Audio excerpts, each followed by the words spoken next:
بسم اللہ الرحمن الرحیم۔ السلام علیکم ورحمۃ اللہ۔ ایک عالم اپنے ایک شاگرد کو ساتھ لیے کھیتوں میں سے گزر رہے تھے۔ چلتے چلتے ایک پگڈنڈی پر ایک بوسیدہ جوتا دکھائی دیا۔ صاف پتہ چل رہا تھا کہ کسی بڑے میاں کا ہے۔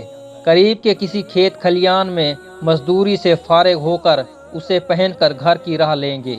شاگرد نے جناب شیخ سے کہا، حضور کیسا رہے گا کہ تھوڑی دل لگی کا سامان کرتے ہیں، جوتا ادھر ادھر کر کے خود بھی چھپ جاتے ہیں۔ وہ بزرگوار آن کر جوتا نہ پائیں گے تو ان کا رد عمل دلچسپی کا باعث ہوگا۔ شیخ کامل نے کہا، بیٹا اپنے دلوں کی خوشیاں دوسروں کی پریشانیوں سے وابستہ کرنا کسی طور پر بھی پسندیدہ عمل نہیں۔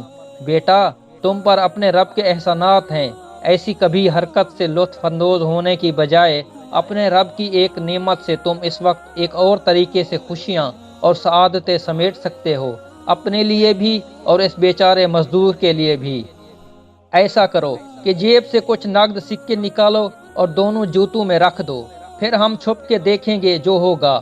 بلند بخت شاگرد نے تعمیل کی اور استاد و شاگرد دونوں جھاڑیوں کے پیچھے دبک گئے۔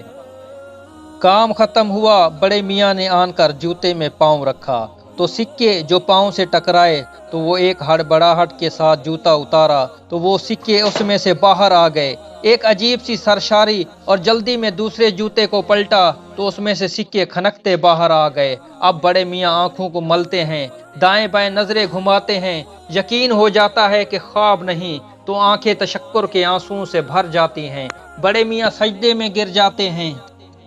استاد و شاگرد دونوں سنتے ہیں کہ وہ اپنے رب سے کچھ یوں مناجات کر رہے ہیں، میرے مولا میں تیرا شکر کیسے ادا کروں، تو میرا کتنا کریم رب ہے۔ تجھے پتا تھا کہ میری بیوی بیمار ہے، بچے بھی بھوکے ہیں، مزدوری بھی مندی جا رہی ہے، تو نے کیسے میری مدد فرمائی۔ ان پیسوں سے بیمار بیوی کا علاج بھی ہو جائے گا، کچھ دنوں کا راشن بھی آ جائے گا۔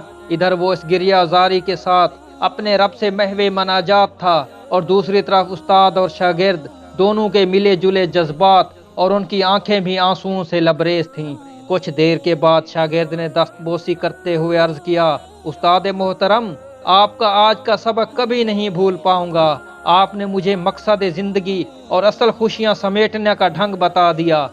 شیخ جی نے موقع مناسب جانتے ہوئے بات بڑھائی، بیٹا صرف پیسے دینا ہی عطا نہیں بلکہ باوجود قدرت کے کسی کو معاف کرنا عطا ہے۔